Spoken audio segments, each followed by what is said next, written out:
I believe we are live. I believe we are live. Let me know if you can hear me and see me okay in the chat. Give me an audio check, microphone check, 1 2 1 2. Microphone check.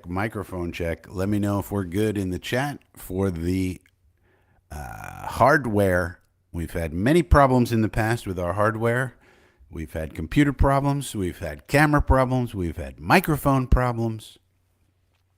So let me know if you can hear me in the chat.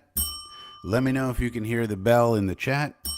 Let me know if you can hear anything in the chat. Audio check, 1 2. Let me know if we're good to go so we can start the show.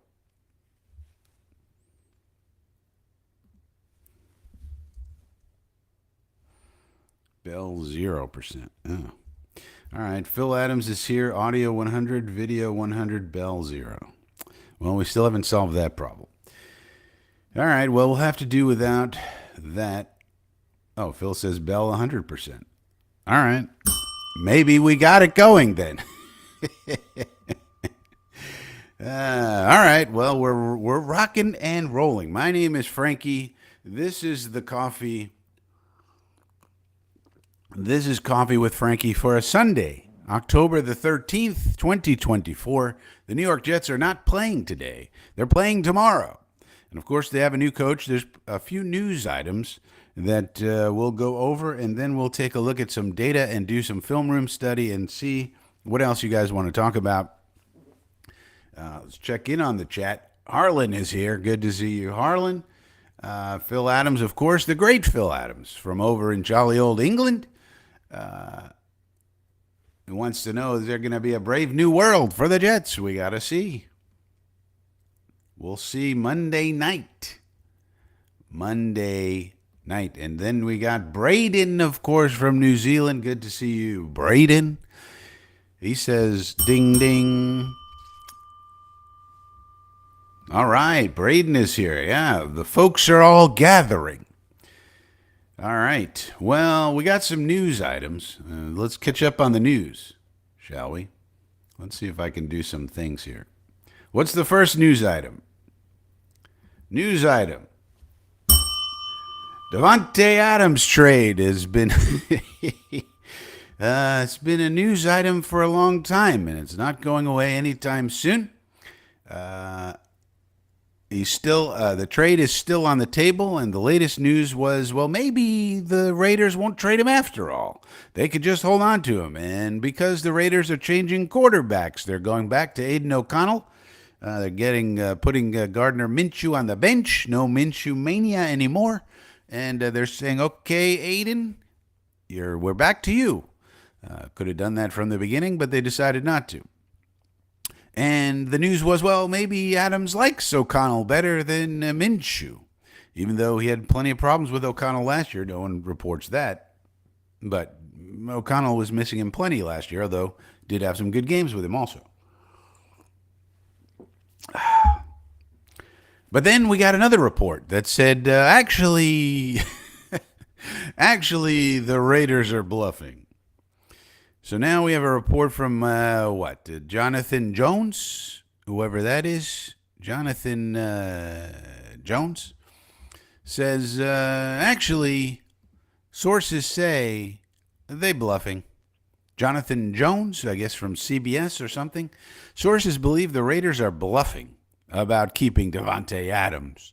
A high compensation demand and a later trade deadline have led to inactivity, says Jonathan Jones. And that's the latest news with Davante. This is never-ending saga. Phil says, we got America, we got England, we got New Zealand. This is a worldwide show. This is Frankie Worldwide. Yeah, because the Americans don't love me so much. We go overseas to find our people. That's no problem. But anyway, so Davante Adams, still no real movement. Now, the GM of the Raiders is Tom Tedesco. Telesco, Tedesco, Tabasco, I don't know. But anyway, he's a long-term GM in the league. He knows how it goes. He used to be with the Chargers. Now he's over here with the Raiders.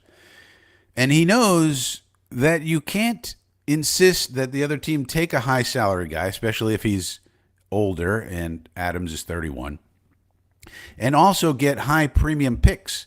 It's one or the other. Either the Raiders, and this is just standard practice. It's for everyone. It's not just Joe Douglas. This is just the way the league goes. If you want me to take your guy and take the salary, well, then I'm not going to give you a high pick. I'm going to give you a fourth, a fifth, something like that. And Tedesco, Telesco, Tabasco, he knows this, which tells me it's either the owner, Mark Davis, or maybe the coach, Antonio Pierce. Maybe they're going, hey, this guy's a premium player. We should get premium picks, and we shouldn't have to pay him. The other team should take on his big salary.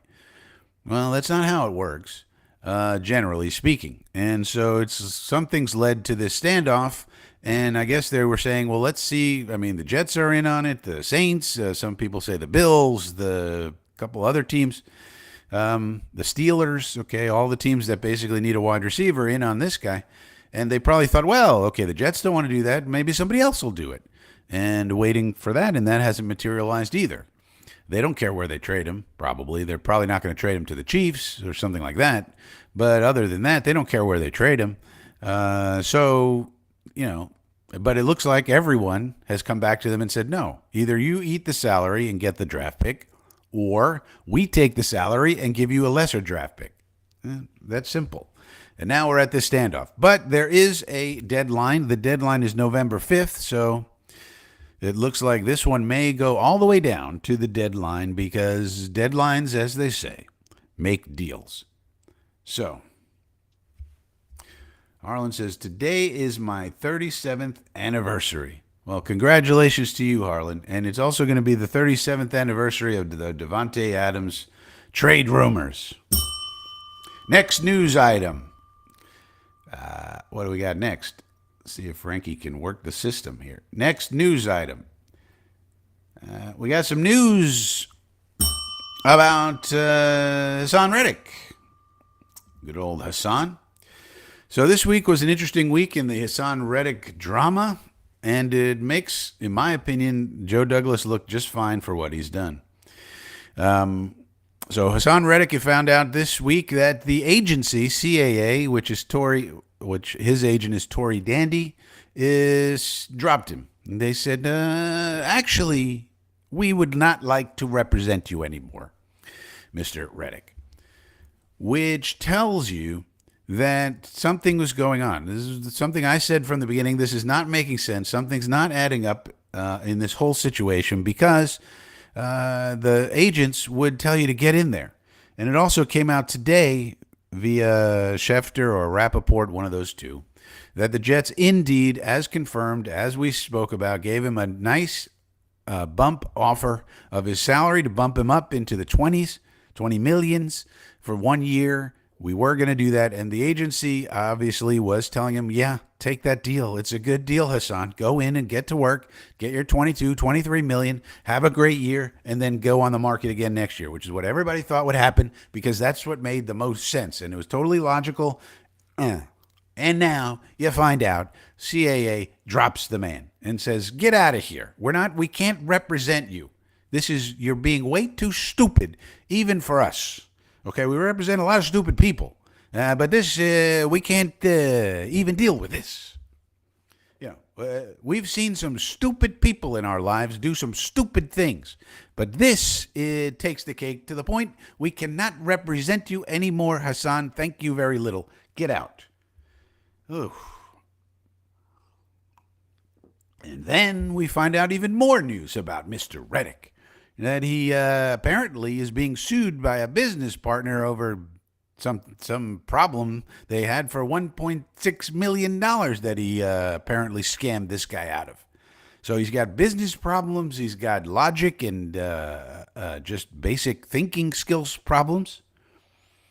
Apparently, because when your representation is telling you, take the money, go in, play, This is what. Let's end this. This is you. You played all your cards. There's nothing else we can do here. We're getting you a $23 million offer. That's as good as it's going to get. Go ahead, go in, play well. Go to the market next year. Get another big deal. That's the way to do it. Hello, wake up. You don't want to take millions and millions of dollars and light them on fire for no reason. But apparently, that's what this guy wants to do. He wants to just take millions and millions of dollars and throw them out the window and just say, no, thank you. I'd rather do nothing and bilk my business partner out of 1.6 million. Well, that is a situation that's very crazy. I don't think there's anybody who could have anticipated that. So ultimately, if Joe Douglas could do it over again, I'm pretty sure what he would do is just go ahead and sign Jadeveon Clowney for the extra million or two it would have taken to get him away from Carolina and just not deal with this headache. But I don't think anybody could have anticipated this level of crazy. I mean, this is just crazy.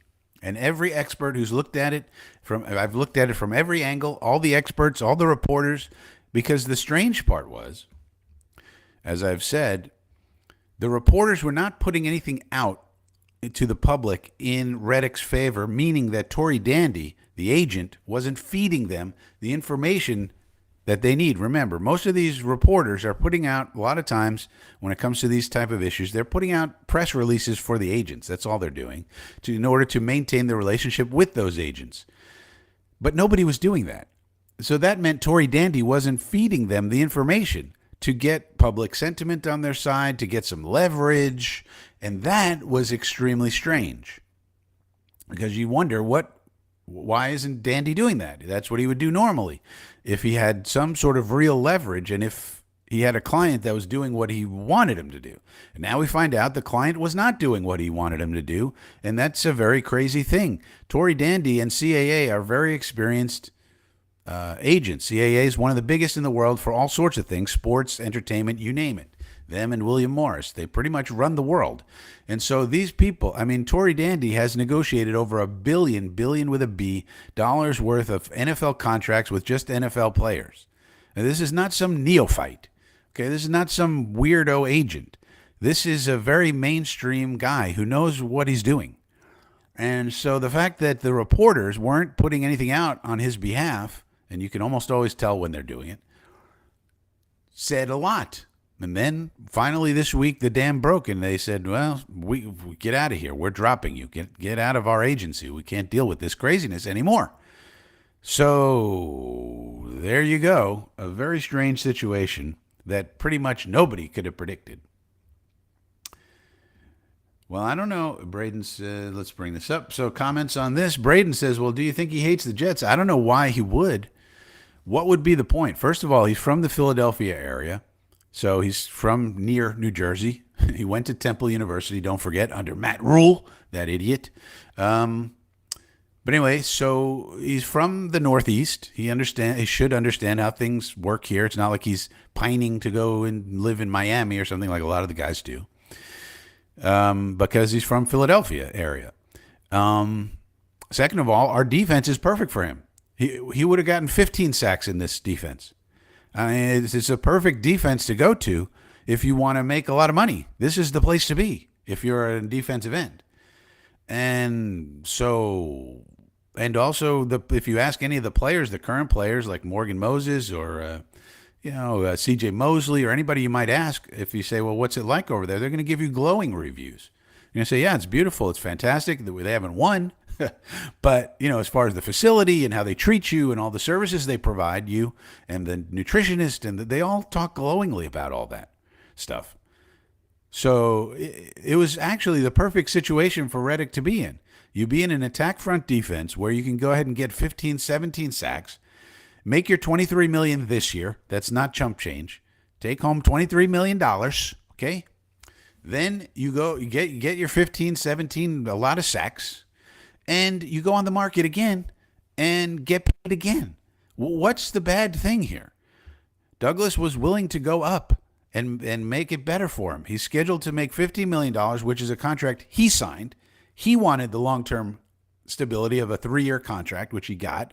Not happy with that. So he signed a contract for $15 million a year, wanted the long-term security of that in case he got injured, he gets that money. But although not all of it's guaranteed, but still, he wanted the long-term contract. He got that. Then last year wasn't happy, played. This year still not happy.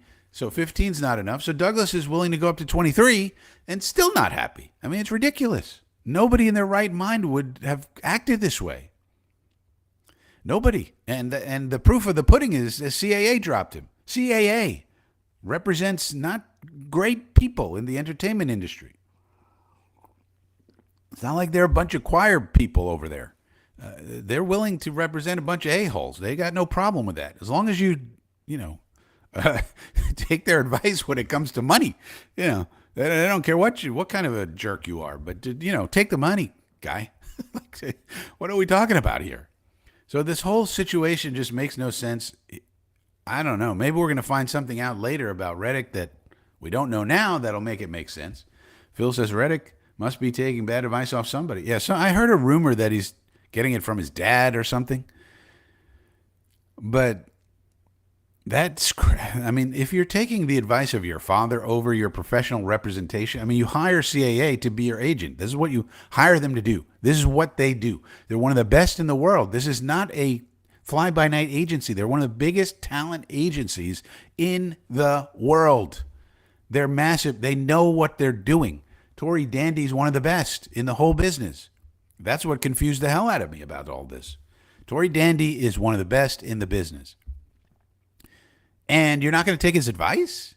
What? Even if your father, your mother, your cousin, your brother, somebody's telling you do something different, you go, you know what? Actually, I have people who are experienced in this area. I pay them a lot of money, and they're going to get me the best deal I can get because that's what they do.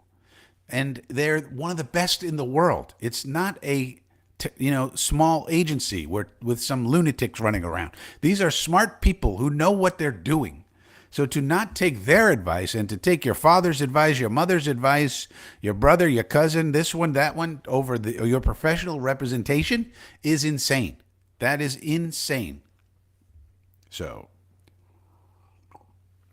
if he's doing that, it just makes no sense. And it's not like he went to Temple, okay, which is a small school, but Matt Rule was his coach who's been in the NFL. So, even if he wanted to go to his old college coach and say, what should I do, coach? The coach would have told him, take the money. Matt Rule's been around. He coached the Panthers. He's coaching lots of guys now in Nebraska who are making NIL money, and so he's not unfamiliar with guys and how much money they should be making and so forth and so on. So even Matt Rule would probably tell him, take the money, Hassan. What are you doing? Get in there. Take the money. Get 15 sacks. Go make more money. It's very simple.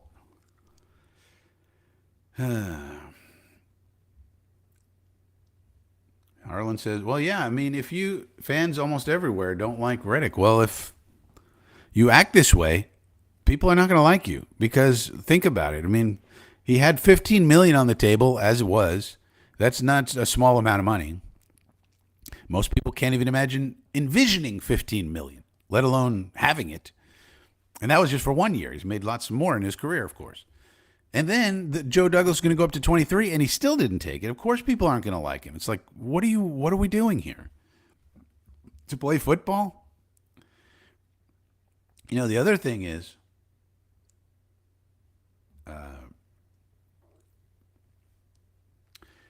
that may be true. They represent a lot of people. They also represent, as far as I think they acquired Clutch, which is Nicole Lynn. Nicole Lynn is a representative of Quinnen and Quincy and Jalen Hurts and a bunch of other people. And I believe CAA acquired Clutch Sports. So Nicole Lynn is in the house. You know what I mean? So Nicole Lynn was probably going down to her clients, Quincy and Quinnen, going, all right, don't worry. We'll do everything we can. And so I think the agency did all they can do. The CAA represents a lot of people. They're huge. They're a massive company. I don't know if they represent JD. I don't know if that's known. I actually don't know where I could find out who represents the general managers. But it's possible because they're one of the biggest agencies. They represent all sorts of people. entertainment people, sports people, you name it. So it just makes no sense. Yeah, well, you got to do that when you're the GM, I would say. So Braden says, when is the date he has to show up to prevent us from owning his rights? I've heard all sorts of. I heard about game 10, game 11. So I don't know if he wants to wait that long. I mean, keep racking up fines, keep burning money. What's the point? Then he's going to come in, and then we don't. So maybe that's what he's planning to do. Maybe he's just going to come in at the very last minute and then fake an injury or something, go on the injured list, and then he gets to be a free agent next year. But how does that help his value? Or even if he plays and plays well, I think a lot of people are going to want Hassan Reddick after all this.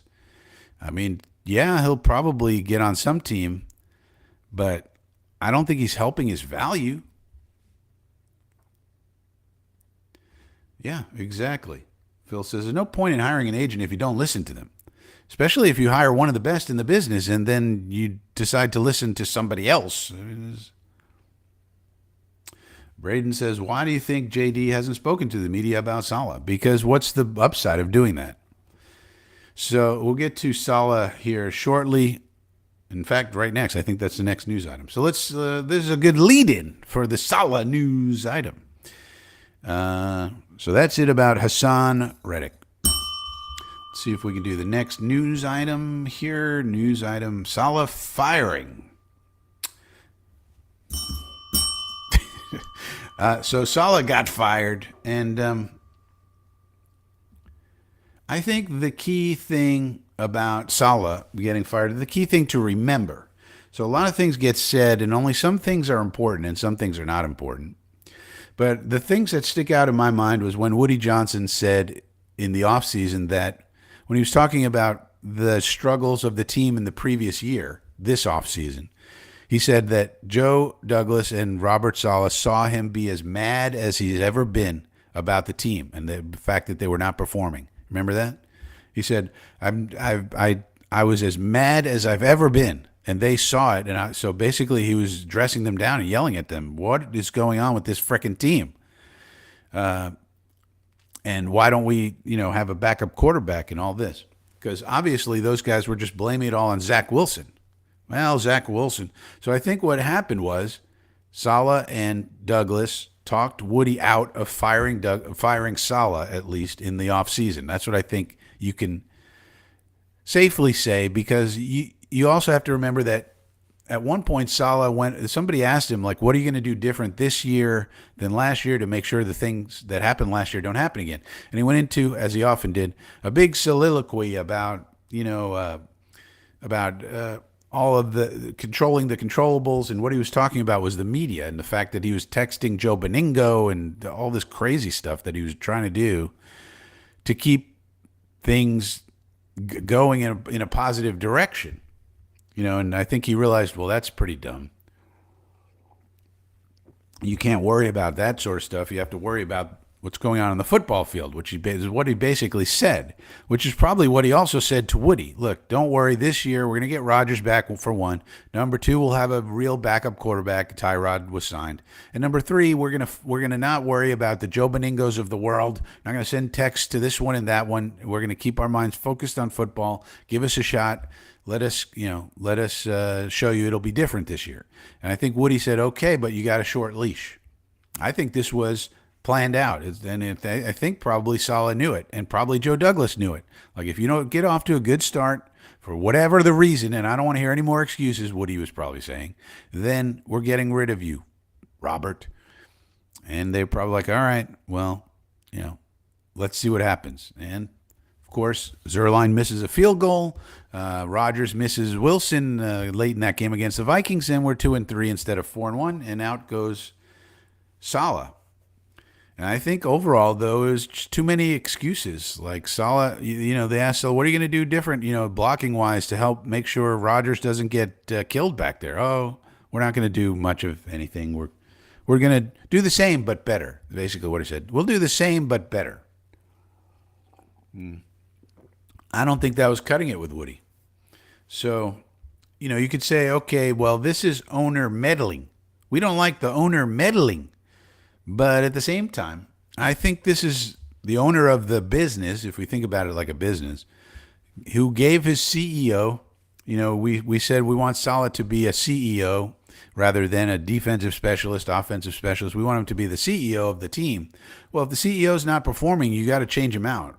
That's just the way it is. And I think in the NFL, the KPIs, the key performance indicators, are wins and losses. And, it's a rough business because, if Zerline makes a kick and Rodgers makes a throw, it's a totally different story.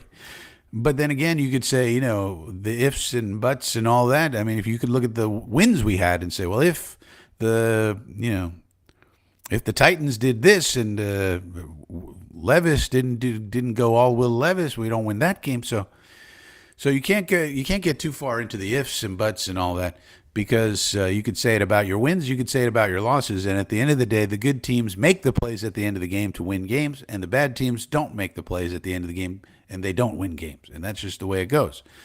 So Saleh, the CEO, took the axe, and I think it was predetermined by Woody. Like, if this thing keeps going south, we're not going to give you a long leash, Saleh, because we only have Rodgers for a short amount of time. We got to start winning. We got to get this franchise on the right track. I mean, you look at it from Woody's perspective, he probably looks at the Rodgers years as an on-ramp. An on-ramp to what? An on-ramp to ongoing success. That's what we want. We don't want just Rodgers to come in, win, have a winning record, and then we go right back to being terrible.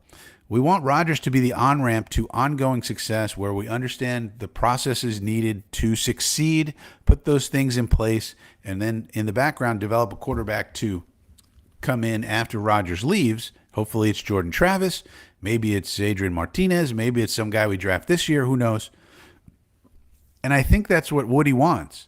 But if you don't, but that process has to start at some point. The losing has to stop at some point. I think Woody just had enough. Woody just was like, look, because some people said, well, what about Joe Douglas? Like like Braden was asking, what about Joe Douglas? He's supposed to be the boss of Saleh.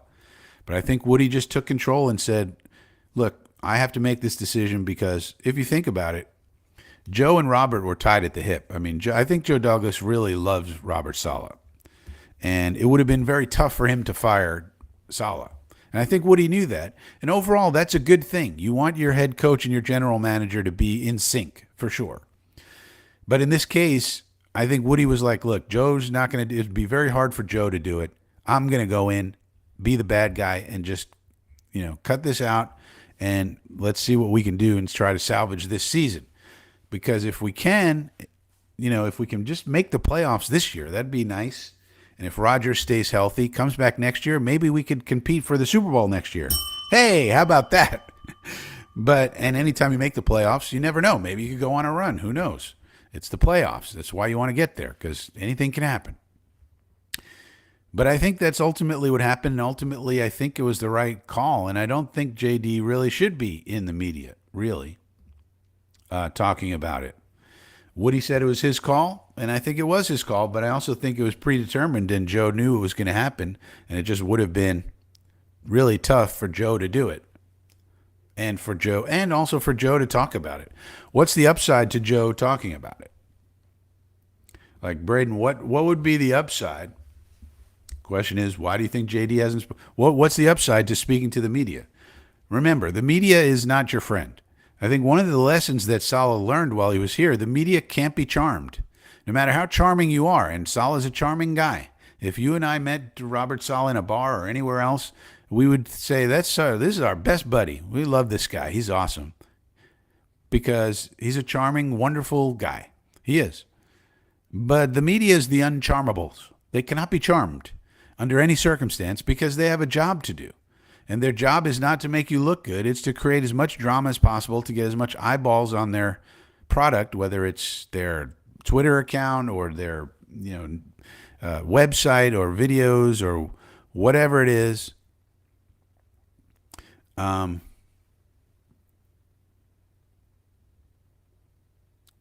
To get those ratings, to get the clicks. And that's it. That's what their job is. Their job is not to make you look good. So here's the latest news from Josina Anderson about Adams. Steelers making an aggressive offer. Ravens certifiably interested.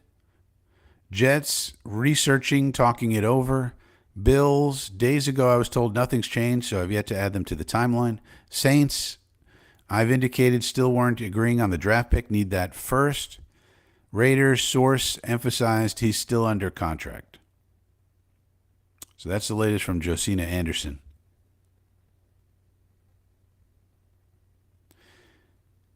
It's weird to me also how Josina keeps going on and on about her credentials and the fact that she's an NFL insider. I don't know. I think she gets triggered by these comments in her Twitter account. If I was her, I would ignore these comments. She goes on and on about her reporting. I guess somebody called her mediocre or something. No, they didn't even. That's weird. But anyway, that's the latest from Josina, in addition to her pumping up her own credentials, I guess. So we'll have to see what happens there.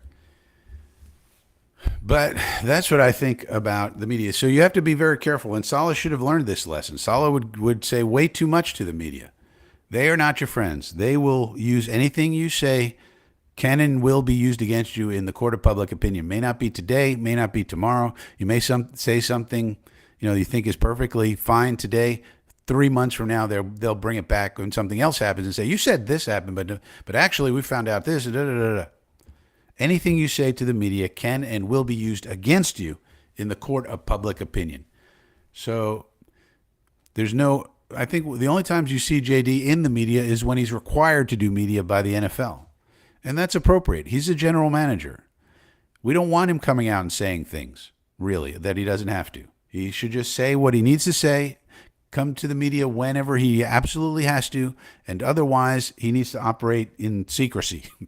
So the less information out there from Douglas, the better, whether it's leaks or whether it's actual coming out to the media. He doesn't need to come to the media and tell us anything, in my opinion. I want my general manager to work in stealth and come up with great trades and moves and like that. All right. So that's that news item. So let's do one more thing about data and film study, and then we'll see what else we want to talk about, and that'll be pretty much it. Let's look at success by personnel grouping. So one thing I'm working on, it's not completely done yet, but one thing I'm working on is how successful are the Jets when running things out of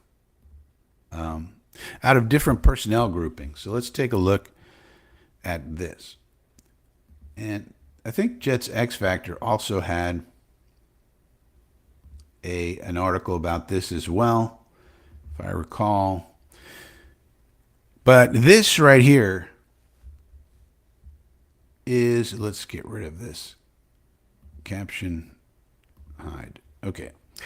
This right here is just some data from my drive chart. So you may say, well, Frankie, you keep those drive charts during the game, and we don't know why you do that. Well, the reason to do it is to be able to have a data set that you can then use to leverage at some point to understand what is going on with the Jets and how successful are they being. So this is all the personnel groupings, 11, 12, 13, so forth and so on, by each game, and how successful we were running plays out of those personnel groupings, for example. So we got 5 games worth of data here. Here's the visualization of it. So you see here that we got 11, 12, 13, and 21. Those are the main personnel groupings that we run. And so for those who don't know, 11 is 1 back, 1 tight end. 12 is 1 back, 2 tight ends. 13 is 1 back, 3 tight ends. 21 is known as the pony package, 2 backs, 1 tight end. And you would look at this and go, okay, we need to run more 13 personnel because we're more successful on those plays when that's happening. And that's kind of true in a sense, but we don't run that many plays. So it's a small sample size for 13 personnel. And, the most successful is 11, and we run a lot of 11. Least successful is 12, and then 21, the pony package, but we don't run this that much. So I'd like to see more of this. Now, what you'd ideally like to do is take this and then couple it with this, which is film study. Now, the problem is that there's no way for me to cut up the tape by personnel groupings. So, you'd like to see all the 11s, all the 12, and just do a film study and say, okay, why is this succeeding and why is this failing? One of the things we do know is that our tight ends are not blocking very well. And that is one of the reasons that 12 personnel is not working out so well, especially when we're running the ball, because we just can't get good blocks from our tight ends for some reason.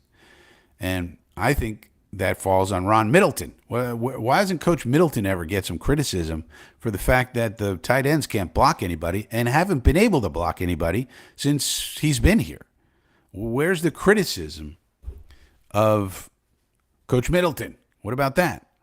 But I have put in an email to the NFL people who run this website here to try and get personnel groupings on here, because that would be super useful, because then I could pull all the 11s and see why are we successful, and most importantly, why is the 12 personnel grouping not working?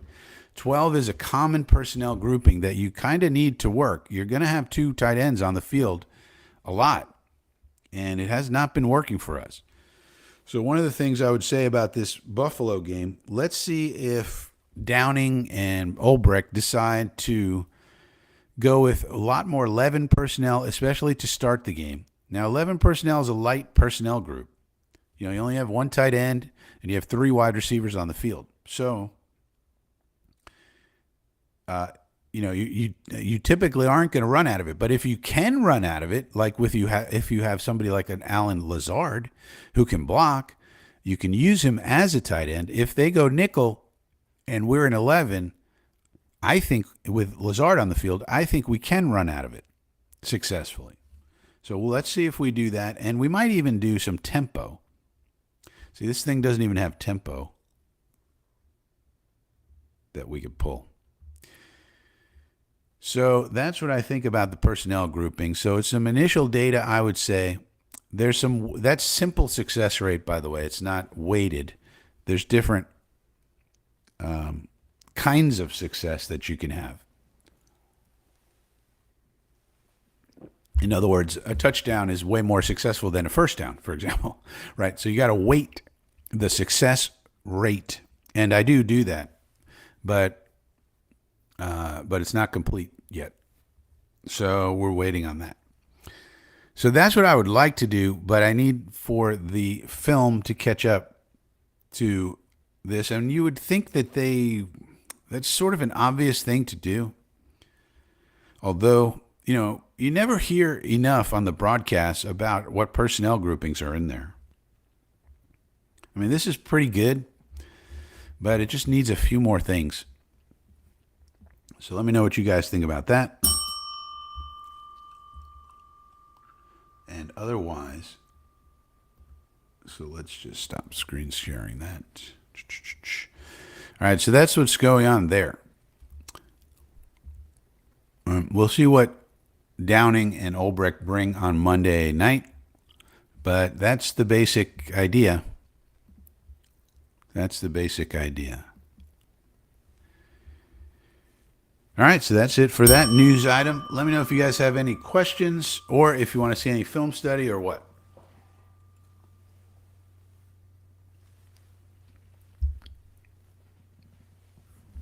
You guys are being quiet in the chat. Otherwise, we can call it a morning and get on with watching football today. Any other notes? No, that's all my notes. All right, that's good. I like this little notes feature that Restream has.